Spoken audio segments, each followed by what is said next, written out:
भक्तों की तरफ से एक जोरदार स्वागत की अपील करता हूं।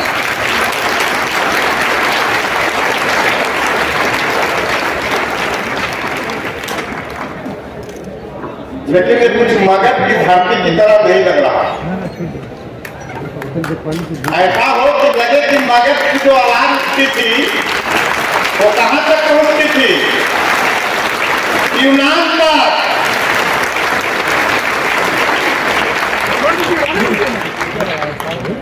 चलिए, कुछ कहने से पहले भारत के अनुसार पूरी दुनिया में जिससे होती है पहचान, अपने देश के राष्ट्रीय ध्वज तिरंगे को नमन करता हूं। तत्पश्चात हमारे देश में विभिन्न धर्म संस्कृति के मानने वाले लोग, विभिन्न जाति संप्रदाय के लोग आपस में एक साथ मिलजुल करके प्रेम भाव से रहते हैं। इसके लिए सम्मानपूर्वक जीवन जीने का अधिकार देने वाला भारत के राष्ट्रीय धर्म ग्रंथ भारतीय संविधान का सम्मान करते हुए नमन करता हूं। तत्पश्चात पूरी दुनिया के सभ्य मानव को सभ्यता का पाठ पढ़ाने वाले विश्व गुरु तथागत गौतम बुद्ध को नमन करता हूं। साथ ही अखंड भारत के निर्माता और भारतीय इतिहास के प्रथम चक्रवर्ती सम्राट और जिस साम्राज्य का नींव इसी धरती पर उन्होंने रखा था, चक्रवर्ती सम्राट चंद्रगुप्त मौर्य को नमन करते हुए आज हम जिनकी जयंती मना रहे हैं, जिनका जन्मोत्सव मना रहे हैं, ऐसा सम्राट जिसको पूरी दुनिया के राजाओं का राजा कहा गया है, ऐसे सम्राट विश्व विजयी सम्राट अशोक महान का आज जयंती मनाते हुए हमें गर्व हो रहा है। आज जन्मोत्सव मनाते हुए हमें गर्व हो रहा है कि आज उन्हीं की धरती पर खड़ा होकर के बैठ करके हम लोग जयंती और जन्मोत्सव मना रहे हैं। ये हम सभी के लिए गर्व की बात है। और इस जयंती में आए हुए तमाम सम्राट अशोक क्लब के कार्यकर्ता, पदाधिकारी, अभिभावक, माताएं, बहनें, बच्चे, बच्चियां, आप सभी लोगों का मैं सम्राट अशोक क्लब भारत की ओर से बहुत बहुत आभार व्यक्त करता हूं और सम्मान करता हूं।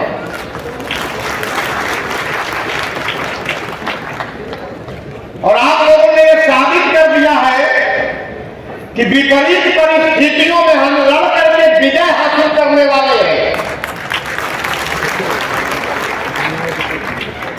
और इतनी धूप, चिलचिलाती धूप में 8 किलोमीटर का रास्ता तय करके यह साबित कर दिया कि आने वाले समय में कितनी भी बड़ी बाधा आएगी, हम पीछे हटने वाले नहीं हैं। हमें जरूरत पड़ेगी तो हम दिल्ली के हॉल को भी भरने का काम करेंगे। सबका सम्मान करते हुए हमारे मंच पर उपस्थित हमारे सभी अतिथिगण का सम्मान करता हूं। आप लोगों ने बड़ा ही अमूल्य समय दिया।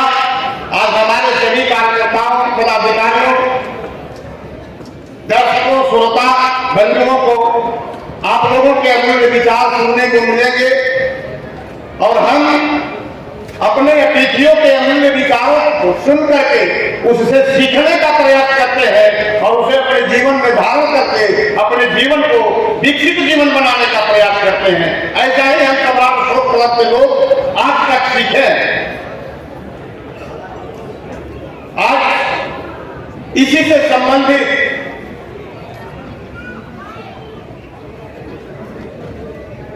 सम्राट अशोक महान के जन्मोत्सव के अवसर पर जो विषय बिंदु रखा गया, माननीय संचालक महोदय ने बताया कि अगर इसकी चर्चा दिनों तक की जाए तो समाप्त नहीं होगी। फिर भी मैं उसे थोड़े शब्दों में विस्तृत रूप में बताने का प्रयास करूंगा कि जो आज का विषय बिंदु है, लोक कल्याणकारी राज्य के प्रवर्तक सम्राट अशोक महान। इस विषय बिंदु से ये आभास होता है, ये पता चलता है कि सम्राट अशोक महान के कार्यकाल से पहले ऐसे किसी भी राजा का कार्यकाल नहीं रहा जिनसे यह प्रतीत होता हो या आभास होता हो कि उनके कार्यों से लोक कल्याण हुआ। आखिर लोक कल्याण है क्या भाई? लोक का मतलब ही होता है भूमि, जल और आकाश, और इसमें रहने वाले, इसमें जीवन व्यतीत करने वाले तमाम जीव जंतु, पेड़ पौधे, चर अचर प्राणी, सभी के कल्याण की जो बात करे उसको कहते हैं लोक कल्याणकारिता। और सम्राट अशोक महान के लोक कल्याणकारी कार्यों के का अगर हम विश्लेषण करेंगे तो एक ही बात से यह पता चलता है कि सम्राट अशोक महान ने अपने जीवन में मानव के कल्याण के लिए तो कार्य किया ही था, लेकिन उन्होंने पूरी दुनिया में पहली बार पशुओं के स्वास्थ्य कल्याण के लिए अस्पतालों का निर्माण करवाया था। ये बड़ा ही अहम बात है। इनसे पहले किसी भी सम्राट के जीवन काल में ऐसी घटना नहीं मिलती पड़ने को। तो सोचिए, जो सम्राट, जो राजा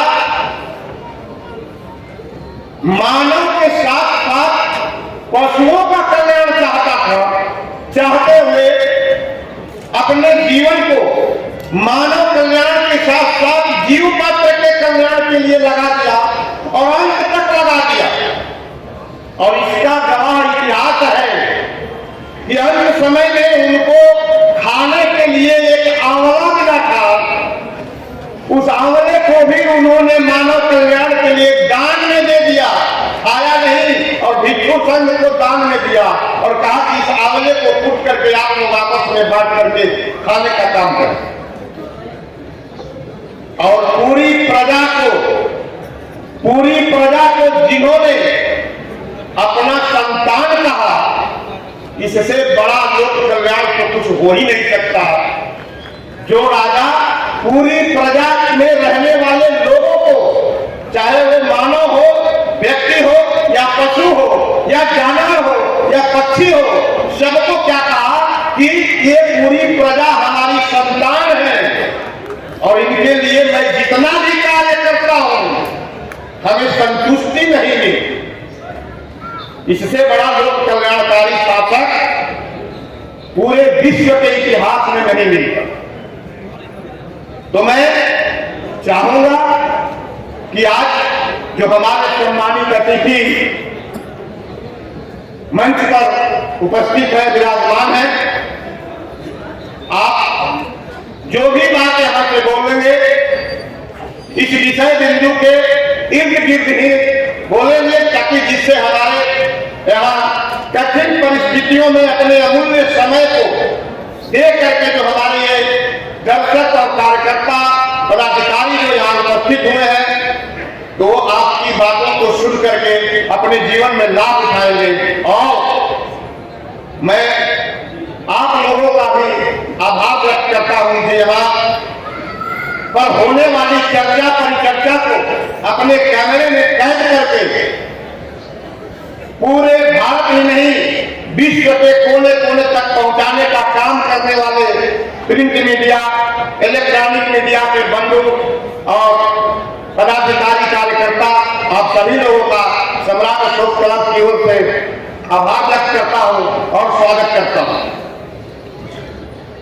तो पूरी दुनिया आज एक अलग तरह के कार्यक्रम का आनंद लेगी सुनेंगी जिससे एक पूरी दुनिया में जो है एक अलग तरह का, अलग विशेष प्रकार का एक माहौल क्रिएट हो रहा है धीरे धीरे। और वह माहौल मैं आप लोगों को दावे के साथ कहने जा रहा हूं कि आने वाले समय में भारत को पुनः विश्व गुरु और विश्व विजयी के साथ तक पहुंचाएगा। ऐसी आशा और विश्वास के साथ मैं एक बार पुनः अपने सम्मानित अतिथियों का सम्मान करते हुए यहाँ पर उपस्थित सभी दर्शक, श्रोता बंधु और हमारे सभा के सभी कार्यकर्ता, पदाधिकारियों का सम्मान करते हुए अपनी वाणी को विराम देता हूँ। जय भारत, जय भारत, जय भारत।